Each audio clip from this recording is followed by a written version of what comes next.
Perselisihan antara pengurus Perhimpunan Pemilik dan Penghuni Satuan Rumah Susun, PPPSRS, Kalibata City dengan puluhan penghuni terkait penyesuaian iuran pengelolaan lingkungan, IPL, mendapat perhatian pemerintah. Proses mediasi melibatkan Kementerian Perumahan dan Kawasan Permukiman bersama Dinas Perumahan Rakyat dan Kawasan Permukiman DKI Jakarta. Sengketa bermula dari keputusan Rapat Umum Tahunan Anggota, RUTA, pada akhir tahun lalu yang menetapkan penyesuaian tarif IPL. Beberapa warga yang tidak terima adanya penyesuaian IPL yang telah diputuskan dalam RUTA tersebut lalu mengajukan keberatan dan menuntut transparansi. Menurut Ketua Pengurus PPPSRS Kalibata City Musdalifah Pangka, persoalan ini sudah dimediasi oleh Kementerian Perumahan dan Kawasan Permukiman, PKP, Dinas Perumahan Rakyat dan Kawasan Permukiman, DPRKP, Provinsi DKI Jakarta, dan Kesudin DPRKP Jakarta Selatan. Dan dalam mediasi tersebut, nyatakan pengambilan keputusan penyesuaian tarif IPL sudah sesuai mekanisme rapat, di mana ada beberapa anggota yang menyatakan keberatan tarif IPL naik. Dan sesuai dengan Permen PKP, No. April 2025, disebutkan jika ada yang tidak setuju, maka pengambilan keputusan dilakukan secara voting. Musdalifah Pangka menegaskan, keputusan penyesuaian IPL telah melalui mekanisme organisasi. Menurutnya, penetapan tarif dilakukan melalui voting setelah beberapa peserta rapat menyampaikan keberatan. Hasil pemungutan suara menunjukkan lebih dari 85% peserta menyetujui kenaikan IPL. Dan kenyataannya, saat ini lebih dari 85% penghuni juga telah membayar sesuai tarif baru, ujarnya. Itu artinya, lanjut Musdalifah, mayoritas warga, pemilik dan penghuni, Kalibata City setuju dan tidak masalah adanya penyesuaian tarif IPL. Jadi kalau ada klaim bahwa ribuan warga tidak setuju kenaikan IPL itu tidak benar.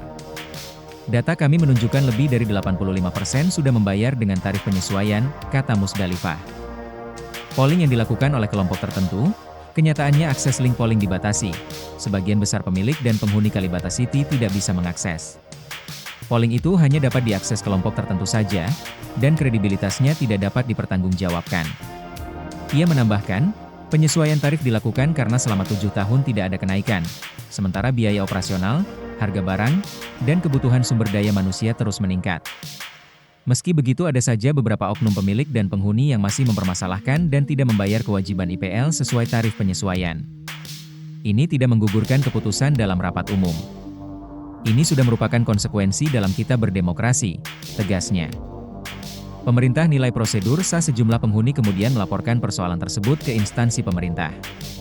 Mediasi yang berlangsung pada 3 Februari 2026 di tingkat kementerian tidak menghasilkan keputusan baru. Namun pemerintah menyatakan tidak menemukan pelanggaran dalam proses pengambilan keputusan. Legalitas kepengurusan PPPSRS juga dinilai sah karena telah tercatat di pemerintah daerah. Perselisihan kemudian berkembang ke isu transparansi laporan keuangan. Pengurus menegaskan laporan keuangan disampaikan secara berkala kepada penghuni dan telah diaudit akuntan publik sesuai ketentuan pengelolaan rumah susun. Bahwa secara rutin laporan keuangan sudah disampaikan di Mading, dan pada RUTA juga dipaparkan laporan keuangan yang sudah diaudit akuntan publik yang terakreditasi.